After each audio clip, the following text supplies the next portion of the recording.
جس میں سفر آتا ہے تو ہم نے موضوع بھی اس لیے سفر ناموں کا رکھا ہے. تو وہ شعر ہے کہ امجد نہ قدم روک کہ وہ دور کی منزل.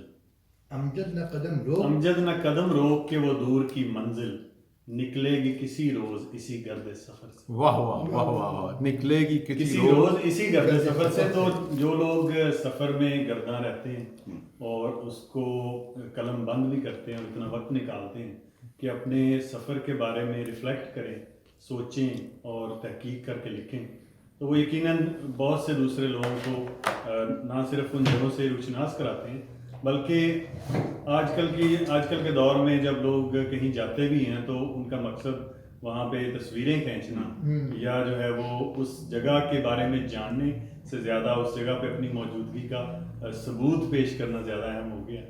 تو ایسے میں سفر ناموں کا ہونا اور اردو زبان میں سفر ناموں کا ہونا پڑھنے والوں کے لیے نعمت سے کم نہیں.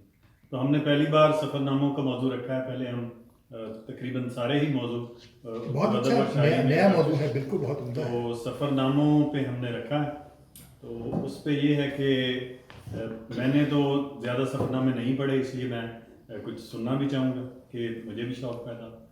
باقی جو ہے میں درمیان میں سفر کے اوپر شعر سناتا رہوں گا اور آخر میں کوئی اپنی جو ہے نا وہ موضوع سے ہٹ کے کوئی چیز جو میں نے لکھی ہوئی ہے وہ پیش کریں گے. تو اب جو ہے نا میں پہلے سنبھالا تو خود کو ظلمت کے اندھیرے میں گھرا ہوا پایا, جسے میرے ارد گرد معاشرے کے لوگ ضیاء کہتے تھے.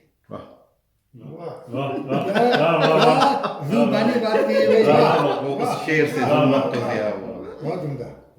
اگست کی ایک شام اسکول سے واپسی پر گھر کی چھت پر کھیلتے ہوئے سپہر کو دریا کے کنارے افق کے اس پار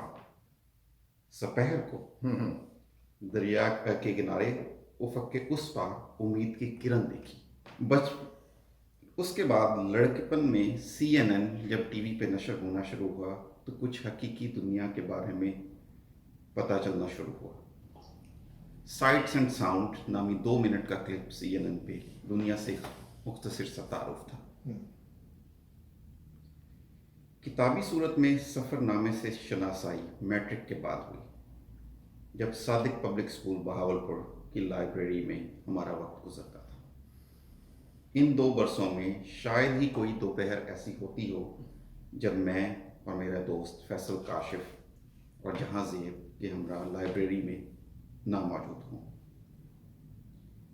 فیصل کاشف شاعری کی کتابیں دیکھتا, جہاں زیب ٹائم میگزین کا مطالعہ کرتا اور میں سفر نامے کی تلاش میں رہتا.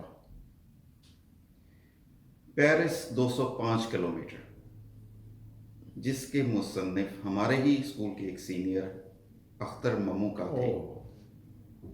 کتابی سفر نامے کا پہلا میرا تجربہ تھا. 60 یا 70 کی دہائی کے اس سفر نامے نے افغانستان, ایران اور یورپ کے کئی ملکوں کی تاریخ اور ثقافت دونوں سے روشناس کروایا. اس کے بعد مستنصر حسین تاجر صاحب کے افسانوں نے بھی دل و دماغ کو خاصا متاثر کیا.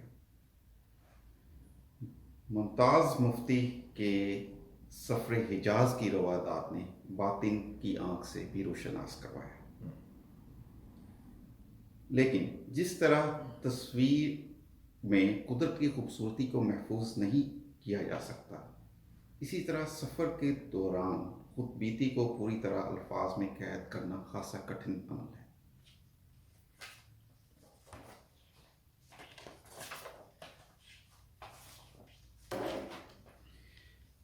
کبھی کبھی تو لگتا ہے کہ زندگی بھی ایک سفر ہے. یونیورسٹی کے دور سے شروع ہونے والا سفر تھمنے کا نام ہی نہیں لے رہا. آخر کار اس شہر نور یا شہر روشن میں 10 برس ہو گئی